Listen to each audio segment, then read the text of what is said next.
Luke, it goes down Saturday night, 9 p.m. Eastern, a triple header from the Barclays Center in Brooklyn, only on Showtime, when Danny Garcia, the swag champ himself, DSG, makes his return after a long layoff from that pay-per-view loss to Errol Spence in his debut at junior middleweight 154, and it'll come against former welterweight title contender Jose Benavidez Jr., the older brother of super middleweight David Benavidez. Luke, you will be calling a two-fight prelim sort of watch-along party that goes down 7 p.m. Eastern Saturday from the Barclays Center, Showtime Sports' YouTube channel. As we mentioned, you, Raul Marquez, Jerron Boots Ennis. But Luke, as you look at this main event, Danny Garcia is a big favorite here, as Benavidez, not a regular junior middleweight, has fought just one time in the last 4 years since his loss to Terrence Crawford, a 12th round knockout in their title fight. That comeback bout, Luke, didn't look great. But here's the situation come Saturday night. He's going to have a big opportunity against one of the biggest names of this sport, Danny Garcia. What are your expectations in seeing DSG at 154? I'm curious about this one. He took time off, so I think he's probably going to fill out. He's not a big, like, you would agree with me, right? He wasn't a huge 147 guy, although he was good size, right? Good power, but good power. A little on the shorter side, but not like outsized. So I'm a little. Here's what I'm just at. Do I think he can beat Benavidez, Jose Benavidez? Yes, I do. I'm curious about the power. I think he'll have enough. I still don't know, and maybe you can tell me better. Like, for folks who may not know, Benavidez was walking his dog in 2016 or maybe 2015, yes. And some guy ran up on him and shot him, and he lived, obviously, but there was questions about his leg. And if you go back to the Terrence Crawford fight where Crawford beats Benavidez afterwards is like, yeah, well, Crawford beat me on one leg. That was 2018. It's been 4 years, but he hasn't had many fights since then. So, like, Danny Garcia should be the faster of the two and should have enough power. And I often feel like Danny Garcia, obviously he's a pretty tremendous favorite. I don't think he gets the credit he deserves. Like, okay, dude, that fight with Thurman could have gone either way, to be honest with you. Now, he couldn't get it done against Spence, and I think part of the reason why he's going to 154 is because, like, the very best opportunities for him, the door's a little bit closed at 147, so he's going to kick the tires at 154 and see what happens. But here's the thing for me, BC. It's like, okay, let's say he goes in there and beats Benavidez. What is he going to call for? He's probably going to call for Jermell Charlo. And it's like, dude, I don't like that fight for Danny Garcia at all. I think Charlo would run over him. So I actually appreciate Danny Garcia. I like the kind of boxer that he is. He didn't have the acclaim coming up that Benavidez did, who had the great amateur career. Kind of Garcia had to earn it a little bit more slowly over time, and he's fought tough guys. I know everyone kind of rags on him for the Salka fight, but he fought tough guys too at 147. Like, he really did. But it's not that this fight I don't think he can win. It's just I don't know how far he can really go at 154. Tell me I'm wrong. Yeah, there's some questions. That's why there's a lot of intrigue in the idea of what's he going to look like. New weight class, long time off. Benavidez is an opponent where on one side you can say, okay, maybe this is a little bit of a showcase to see what Danny has at this weight, because we did see Benavidez come back from that long layoff in 2020. I'm sorry, in 2021. He moved up in class, in terms of weight class, fought Francisco Torres, who was a bit of a journeyman, and then struggled to a majority draw that you could very much argue Benavidez lost. Yes, he still got that bullet in his leg, unfortunately, from that incident you mentioned, which has compromised his movement. But at his best, Jose Benavidez is a tricky, gutsy, tough welterweight. He may not have won a ton of rounds against Terrence Crawford, but he made that fight difficult until the 12th round when he got stopped. He was sort of in that fight. He's a tough out, Luke. If Danny Garcia's got questions moving up in this weight, this is a guy who could test some of those questions just the same. But for Garcia, man, it's like he's always responded well to move up in weight. When he always had trouble making 140, although he was a great champion there. Beat Lucas Matisse in 2013 in a fight. Everyone had him as an underdog. But Luke, when he moved up to welterweight, he carried some power up with him because of the stress it wasn't doing to his body making that. Now he's going to move up to 54, which is going to be interesting. I asked him, if he passes this test, who does he want next? When I interviewed him for Morning Combat, he said, look, historically, we go for the best. So to your point, could that mean somebody on a Charlo level? Certainly.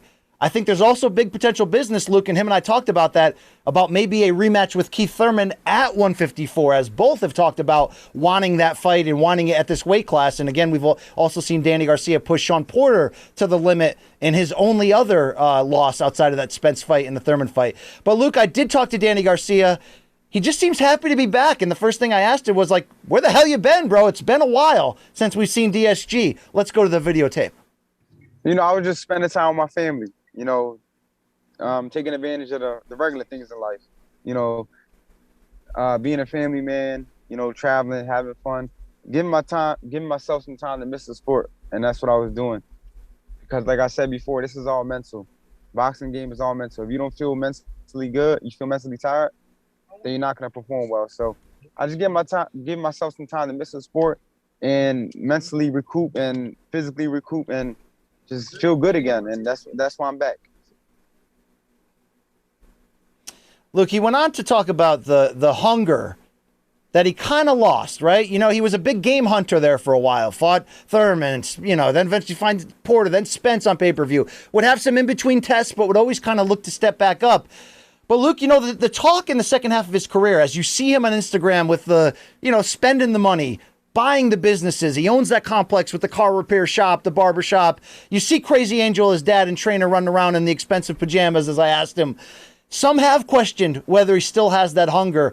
I'm not going to play that sound, but he went on to tell me he had to rediscover it. And I think that's key, Luke, in long careers, sort of taking that minute to sit out, find that love again. He said it took him going to gyms and sparring with the likes of Chris Colbert in Miami, Stephen Fulton Jr., he's close with Boots Ennis in Philadelphia, kind of seeing those guys in the gym, seeing them in their big fights, rekindling that magic. So I've got good hope that he may be able to still find another strong chapter at this weight class. But I did ask him specifically, the third sound we have here, on what it will look like style-wise for him at 154 and whether he thinks he can keep that strength and bring it up with him. Let's go to these back-to-back clips to close out here. Yes. Definitely. I definitely want to use my jab more. I feel like I have a great jab, and I put it away. I've been working on using my jab. Definitely going up in weight, so I want to build more muscle. I want to be physically stronger. I want to be strong and just put everything I learned in my career on the table that night. Use all my experience and all my tricks. Yeah, definitely. I feel like I'm going to be a lot stronger and I'm going to have more stamina. I'm able to work on things. I'm able to run more. I'm able to push myself without feeling like I'm burning myself out. So I'm definitely going to feel good. I feel good already. And we're just putting in the work and everything is going good and we're just getting better and better every day.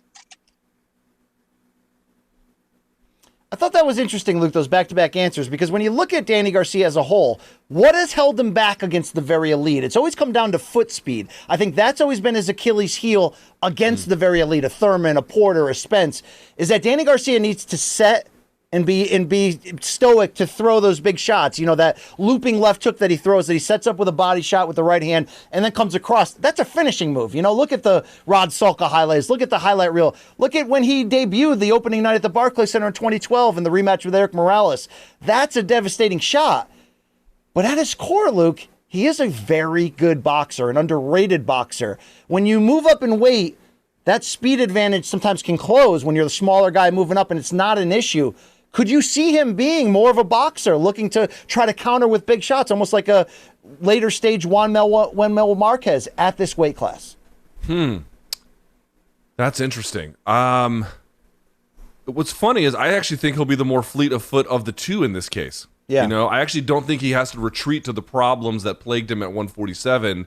Not that he's got like a new style or something or whatever, but I think between the two, he'll actually be able to be, at least I'll say this, if not the faster of the feet, the one that has the behind the jab, if the jab really works in the way that he's talking about, the guy who can proactively set angles, the guy who can proactively, he can have a little bit more of what he needs combined with the jab to use more movement in a way that is more in keeping with his skills. So the way you point at 147, it kind of held him back a little bit. So I actually feel like if he says what he told you is correct, that the jab is going to be a little bit more of a forward part of his game relative to what it has been, behind that jab, using the footwork, setting angles, setting traps, turning his opponent, I actually think that could be a really good way for him to win this contest. Again, it's just against someone like Jermell Charlo, it's like, that's I don't know about that, you know? Well, I think his ability to box is going to save him against these elites. He's going to be competitive. He's going to be in there. Can he find that next level gear, something he couldn't find against Spence? And maybe, Luke, when you try to turn it on against somebody like Spence and he's putting it on you, maybe you get to that decision of, is it worth the risk? But there were elements in that Spence fight where he was competitive, but we wanted him to see more. We may have to see more at this level against these elites, but I don't think he's going to chase it. I think he's going to be steady with the boxing and look for that opening to land big shots and counter. So here's what's interesting. Should he beat Jose Benavidez Jr. on what we've seen of late, who's not a full-fledged junior middleweight? Probably, and I think the betting odds show you that. But look, this is a huge opportunity for Benavidez, who, from the shooting, from the long time off after losing the fight against Terrence Crawford in 2018, then switching promoters, being out throughout the pandemic, he kind of has a shot in one night here to put his entire career back on track.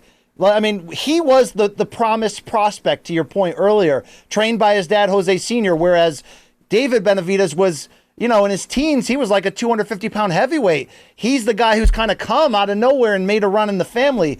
But Jose was once that guy. This is that opportunity against as big of a name as he could get in this situation to try to maybe expose Danny Garcia at this weight class or after this layoff. I'm going to have to see a hungry Benavidez, Luke, but not too hungry, because you try to do that against somebody as technical as Garcia, he's going to catch you with that counter left hook, and it's going to be over. So this is going to be an interesting test at the end of the day.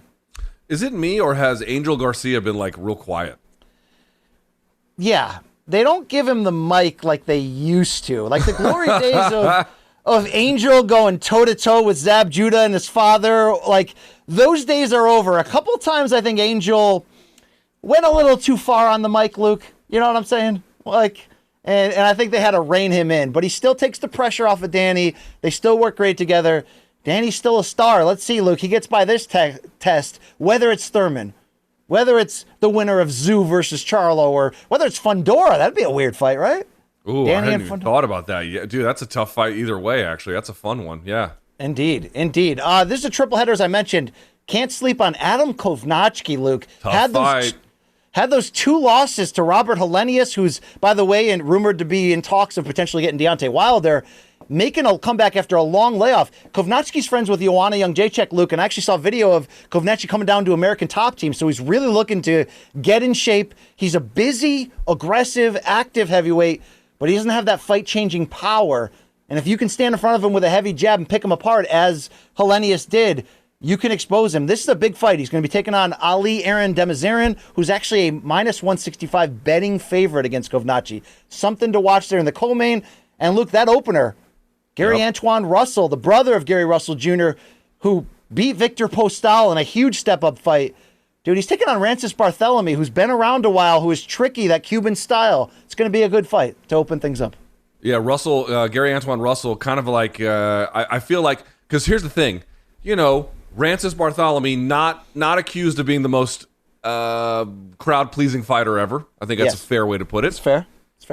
Gary Antoine Russell, I think, showing a little bit of moxie up to this point in his career, kind of putting it on people when he needs to. He's a heavy favorite here as well.